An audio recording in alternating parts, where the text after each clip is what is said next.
ইসরায়েলের বিজ্ঞানভিত্তিক শক্তিকেন্দ্র ওয়েইম্যান institute of সায়েন্সকে গণ্য করা হতো ইসরায়েলের সামরিক বুদ্ধিবৃত্তিক জোটের কেন্দ্র হিসেবে। মোসাদ ও আইডিএফের সঙ্গে ঘনিষ্ঠ যোগাযোগ ছিল এই প্রতিষ্ঠানের। ইরানের অভিযানে কৌশলগতভাবে গুরুত্বপূর্ণ এই প্রতিষ্ঠান এখন কেবলই ধ্বংসস্তূপ। মধ্যপ্রাচ্য ভিত্তিক সংবাদ মাধ্যম প্রেস টিভি জানিয়েছে এই তথ্য। শনিবার ভোররাতে এই হামলা চালানো হয় অপারেশন ট্রু প্রমিস 2 এর অংশ হিসেবে। এর ফলে প্রতিষ্ঠানটি কার্যত অকার্যকর হয়ে পড়েছে। ইসরায়েলি সংবাদ মাধ্যমের ভাষ্যমতে এই হামলা মোটেও দুর্ঘটনাবশত নয়, বরং খুব সচেতনভাবে ইসরায়েলের সামরিক ও প্রযুক্তিগত গবেষণার কেন্দ্রবিন্দুতে আঘাত হানার জন্যই এই পরিকল্পনা করা হয়েছিল। ধ্বংস হয়েছে পদার্থবিদ্যা, জৈব প্রযুক্তি, কৃত্রিম বুদ্ধিমত্তা ও সামরিক উপযোগী গবেষণাগারগুলো। বিশ্লেষকদের ভাষায় ক্ষতির মাত্রা বিপর্যয়কর।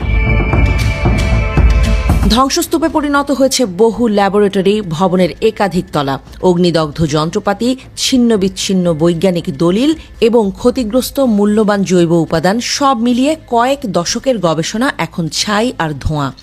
এক গবেষক আক্ষেপ জানিয়ে বলেন, আমি 22 বছর ধরে যে ল্যাবে কাজ করছি সেই জায়গাটা 15 মিনিটেই পুড়ে ছাই হয়ে গেল। 3 তলা ধসে পড়েছে, কোথাও কিছুই নেই, না তথ্য, না ছবি, না গবেষণার কোনো ইতিহাস। বছরের পর বছর ধরে ইসরায়েলের সংরক্ষিত সামরিক ও গোয়েন্দা ক্ষমতা ধূলিসাৎ হয়ে গেছে। বিশেষত কম্পিউটার বিজ্ঞান বিভাগের ক্ষয়ক্ষতি সবচেয়ে বেশি। অধ্যাপক শারিয়াল ফ্লেশম্যান বলেন, এটা শুধু যন্ত্রপাতির ক্ষয়ক্ষতি নয়, বরং কয়েক প্রজন্ম ধরে তৈরি করা অভিজ্ঞতা, গবেষণার সূক্ষ্ম কাঠামোর ধ্বংস। অজস্র রাতের নিদ্রাহীন পরিশ্রম, DNA library, stem cell, genetically engineered fly strain সব শেষ।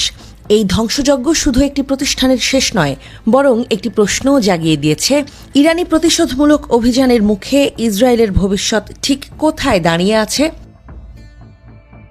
প্রসঙ্গত, এই হামলা চালানো হয় ইসরায়েলি ড্রোন হামলায় ইরানের একাধিক শীর্ষ সেনা কর্মকর্তা, পরমাণু বিজ্ঞানী, নারী ও শিশু নিহত হওয়ার কয়েক ঘণ্টার মধ্যেই। ইসলামী বিপ্লবী গার্ড বাহিনী এই প্রতিশোধমূলক হামলার নাম দেয় অপারেশন ট্রু প্রমিস 2।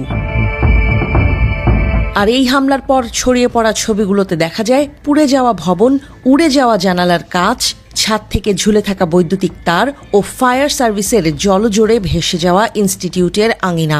শুধু একটি ক্ষেপণাস্ত্রেই যেন ধূলিসাৎ হয়ে গেল ইসরায়েলের গোটা বৈজ্ঞানিক অহংকার।